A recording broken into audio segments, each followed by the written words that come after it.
So, dear student, it is chemistry class 12, and this is chapter surface chemistry, पृष्ठ रसायन।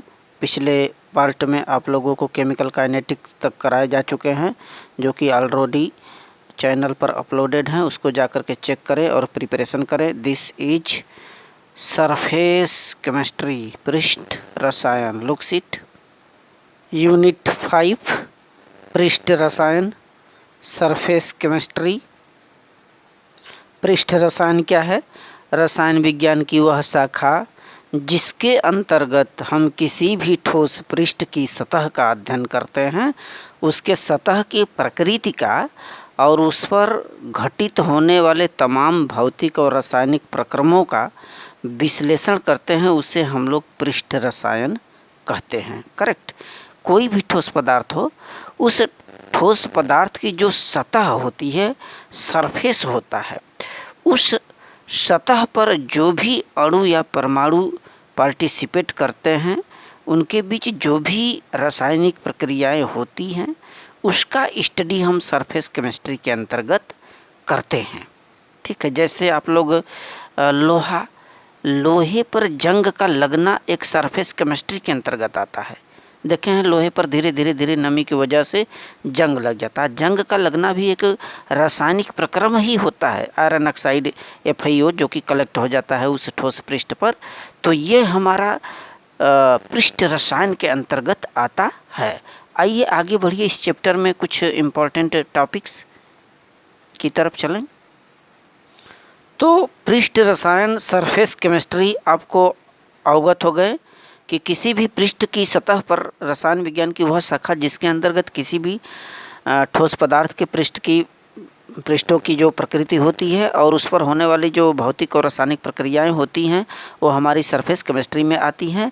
जैसे लोहे पर जंग लगना, ये एक प्रकार की सरफेस केमिस्ट्री ही है, पृष्ठ रसायन है। आगे और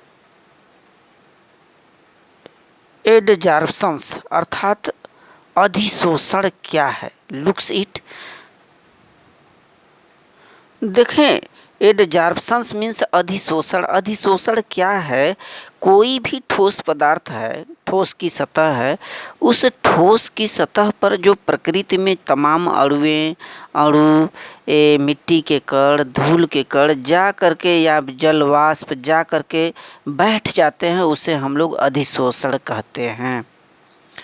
जैसे कोई आप लोग देखे हैं, फर्श या घरों की छतें हैं या कोई वस्तुएं हैं, उन पर धूल किस प्रकार से जा कर के बैठ जाता है, जम जाता है, वही हमारा क्या होता है? वही अधिशोषण कहलाता है, अधिशोषण। ठीक है। यानी कि किसी भी ठोस की सतह पर जो भी गैसीय कण होंगे या वातावरणीय धूल मिट्टी के कण होंगे या जलवाष्प होंगे, उस पर उस ठोस की सतह पर जाकर के जम जाएंगे, एकत्रित हो जाएंगे, उसे हम लोग अधिशोषण कहते हैं। एक एग्जाम्पल आप देखे होंगे, सिलिका जेल। आप जब कोई वस्तुएं खरीदते हैं मार्केट से या खास करके कपड़े इत्यादि, तो उसमें छोटे छोटे सिलिका की गोलियां रख दिया जाता है, गोल गोल। वो क्या काम करता है? वह जल वाष्प को अपने पृष्ठ पर अवशोषित कर लेता है, अधिशोषित कर लेता है। वहीं हमारा क्या होता है? अधिशोषण। यानी अधिशोषण में कोई भी ठोस पदार्थ होता है, तो उस ठोस पदार्थ के सतह पर जाकर के वह वस्तु बैठेगा। ये हमारी यदि कोई वस्तु है, ठीक है, तो ये जो हमारी तमाम कण हैं, इसके बाहरी पृष्ठ पर जाकर के बैठ जाएंगे, इसके अंदर की तरफ नहीं आएगा। यदि अंदर की तरफ आए तब तो अवशोषण के अंतर्गत आता है, लेकिन अधिशोषण में वह भी कण जो होते हैं, पार्टिकल्स या अवयव, जा करके उसके पृष्ठ पर बैठ जाएंगे। इस प्रक्रिया को हम लोग अधिशोषण कहते हैं। तो अधिशोषण को आप नोट कर लें। किसी भी ठोस की सतह पर विभिन्न प्रकार के जो गैसीय अणु हैं, घुलनशील अणु, परमाणु, जा करके उस पर यदि बैठ जाएंगे, एकत्रित हो जाएंगे, तो इसे हम लोग क्या कहते हैं? अधिशोषण कहते हैं। और यह केवल पृष्ठीय भाग पर ही होता है, यानी कि उस वस्तु के ठोस के सतह पर ही होगा, अंदर नहीं जाता है। उसके गहराई या उसको बोलते हैं स्थूल, यानी कि उसके अंदर तक नहीं पहुंचता। ठीक है, मिट्टी धूल का कण जा करके उस ठोस की सतह पर कलेक्ट हो जाते, बैठ जाते हैं। यही हमारा क्या होता है, अधिशोषण होता है। जैसे सिलिका जेल क्या करता है, यह वायु की नमी को, जलवाष्प को अपने पृष्ठ पर ही एकत्र कराता है या सोखता है, उसके अंदर तक वह जलवाष्प नहीं जाती है। नेक्स्ट पोर्शन है अधिशोषक और अधिशोष्य। देखिए, अधिशोष्य क्या है, जो भी पदार्थ किसी पृष्ठ पर संचित होता है उसे अधिशोष्य कहते हैं। करेक्ट।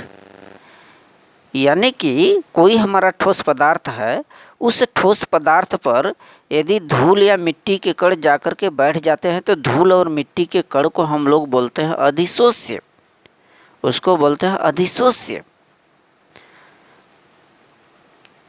और अधिशोषक क्या है, जिस भी सतह पर वह धूल या मिट्टी का कण जाकर के कलेक्ट होगा उसको हम लोग बोलते हैं अधिशोषक। देखिए, जिस भी पृष्ठ पर कोई पदार्थ जाकर के बैठेगा, संचित होगा या सांद्रित होगा, उसे हम क्या बोलते हैं, अधिशोषक।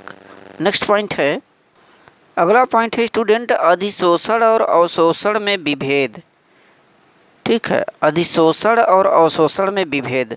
तो अभी आप लोगों ने देखा कि अधिशोषण क्या है, इसमें कोई भी जो कण होता है या गैसीय अणु होते हैं उस पृष्ठ की सतह पर जाकर के बैठ जाते हैं, वह हमारा क्या कहलाता है, अधिशोषण कहलाता है। जैसे सिलिका जेल के ऊपरी सतह पर जो जल नमी है वह जा कर के कलेक्ट हो जाती है, या यह कहें सिलिका जेल नमी को खींच लेती है, वह क्या कहलाता है, अधिशोषण। या फिर आप देखे हैं कि कोई भी ठोस पदार्थ होता है या लोहे पर जंग का लगना ही यह अधिशोषण है, क्योंकि जल नमी जाकर के उसकी सतह पर कलेक्ट होते हैं, बैठते हैं, न कि अंदर नहीं जाएंगे। ठीक है, किसी भी ठोस पृष्ठ के ऊपरी सतह पर इन कणों का जाकर के बैठ जाना अधिशोषण है। जबकि अवशोषण में क्या होता है, वह जो धूल या मिट्टी के कण या कोई भी चीज़ होता है उस ठोस के अंदर तक चला जाता है। फॉर एग्जाम्पल एक होता है, देखिए calcium CaCl2, calcium chloride, CaCl2 calcium chloride, इसके यदि टुकड़ों को हम वातावरण में रख दें तो क्या होगा, जल की नमी को ये अवशोषित करेंगे और जल की नमी इस कैल्शियम क्लोराइड के अंदर तक चली जाएगी और बाद में यह पिघलना शुरू हो जाएगा। यह हमारी क्या होती है, अवशोषण। ठीक, इसी प्रकार जो चाक होता है, उस चाक को यदि नीली स्याही में यदि डुबो दें, स्याही में, तो स्याही के जो कण हैं उस चाक के ऊपरी पृष्ठ पर जाकर के जम जाते हैं। यदि ये कोई चाक है और ये आपका स्याही है, तो स्याही के जो कण हैं इसके ऊपरी सतह पर जाकर के जम जाएंगे, इसको हम लोग बोलते हैं अधिशोषण। लेकिन इसके जो वाटर है, जो पानी वाला पोर्शन है, इसके अंदर भी चला जाता है, चाक के अंदर, तो इसको हम लोग बोलते हैं अवशोषण। सो राइट इट, तो इसे नोट कर लें। वही है, अधिशोषण में घुलनशील पदार्थ या अणु पृष्ठ के ऊपरी सतह पर एकत्रित होते हैं। जैसे आपका सिलिका जेल है जो कि जलवाष्प को क्या करता है, खींच लेता है। और जबकि अवशोषण में घुलनशील ठोस पदार्थ उस पृष्ठ के अंदर, पूरे ठोस पृष्ठ में क्या, उसके अंदर तक समाहित हो जाते हैं। जैसे कैल्शियम क्लोराइड है, अभी ने बताया कैल्शियम क्लोराइड जल को खींच करके उसमें पिघलना शुरू हो जाता है। यह क्रिया क्या होती है, अवशोषण के अंतर्गत आती है। ठीक है, इसी प्रकार से स्याही है, स्याही में यदि चाक को हम डालेंगे तो स्याही के कण उस चाक के ऊपरी पृष्ठ पर कलेक्ट हो जाते हैं, जबकि उसके जो पानी है, जल है, उस चाक के अंदर तक चला जाता है। तो राइट इट। नेक्स्ट पोर्शन है अधिशोषण के प्रकार। देखिए, अधिशोषण दो प्रकार का होता है, भौतिक अधिशोषण और रासायनिक अधिशोषण। ठीक है, भौतिक अधिशोषण क्या होता है, इसमें एक दुर्बल वंडरवाल बल लगता है। जब कोई कण अणु या परमाणु किसी भी ठोस के सतह पर दुर्बल वंडरवाल बलों के कारण जा करके एकत्रित होते हैं उस पर, तो इसको हम लोग बोलते हैं भौतिक अधिशोषण।